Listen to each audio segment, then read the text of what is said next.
Hi, Dr. Andrea Maxim, naturopathic doctor here and the creator of the Maxim movement. And what I've been exposed to a lot more, as I'm sure a lot of my colleagues and possibly you watching this video right now, is a lot of learning deficits that are happening in children. So we're talking about autism, ADHD, any sort of learning disability, whether they're born with it or it develops later. And I really wanted to make a video that addresses some of the things to watch out for, and of course some of the screening tests that you can do.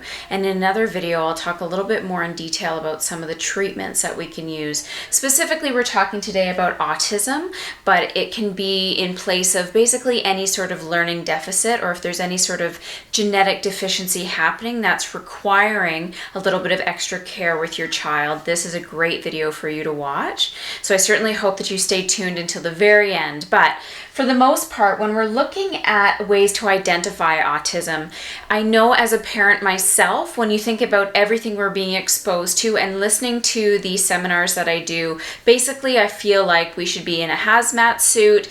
And then of course, after a child is born, there's a lot of mom blaming or mom shaming, thinking, what did I expose my child to? What could I have done better? And it's really not fair for the moms to be putting all of that blame and shame and things onto themselves, because sometimes it's just a product of what our moms have been exposed to, our grandmothers have been exposed to. The environment that our children are growing up in is also changing the way their body's adapting. So it's not necessarily something that you have done wrong as a parent.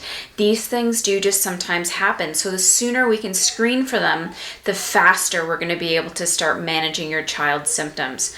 So some of the core things we're looking for is definitely that difficulty around the social interactions. So you'll find with these kids, especially around eye contact, they just don't know how to make that eye contact as well as we'd like them to. They may look at you and then look away, or they're purposely just not making that sort of connection with you. The other thing is understanding social cues. So where other kids will pick up, if somebody's happy or sad or something like that, these children tend to not quite understand or not feel comfortable in a social setting because either it's too overwhelming for them or they just don't quite understand it. So watching how your child interacts with other children, interacts with other strangers, parents, other friends is very important to be paying attention to.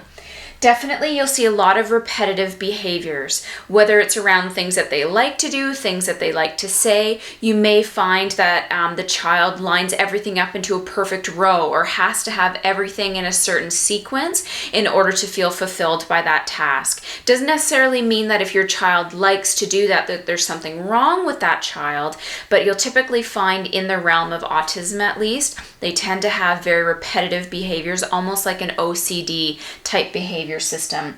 And the key one that you really need to be watching for, and I'm also going to show you a list now about some of the red flags. The most important one is regression of milestones. So if you find that as the child ages, they start to regress, meaning they were once walking fine and now all of a sudden they're back to crawling. Their communication and their verbal skills starts to go away, or their ability to say a certain number of words has now reduced to a smaller number of words. These are all major red flags, as well as everything else that you're seeing on the list here.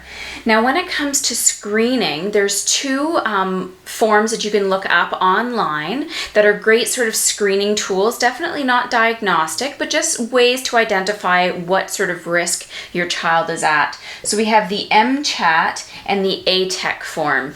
The MCHAT, and there's actually a revised version as well, is basically a series of yes or no questions. And the more yeses you have, the more at risk your child could be for autism. Same thing goes for the ATEC form, although it's a little bit more intense. It's not just yes or no, it's more based on a scale of 1 to 5, where you can, again, use it as a way to just identify, are there any red flags that we need to be looking into to identify or do further screening around the idea of autism with your child.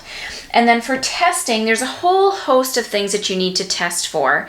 And what I'm going to do is I'm going to put that in the next video, just so we keep these nice and short. So I certainly hope that you watch my next video on ways we can screen for autism, and then I will also do another video specifically on treating autistic symptoms in autistic children. Thank you so much for watching. If you have questions or comments, please don't hesitate to leave them in that comment section below, or definitely go to my website, www.themaximmovement.com. Of course, I'm Dr. Andrea Maxim, naturopathic doctor and the creator of the Maxim movement, and I hope you have a happy and healthy day.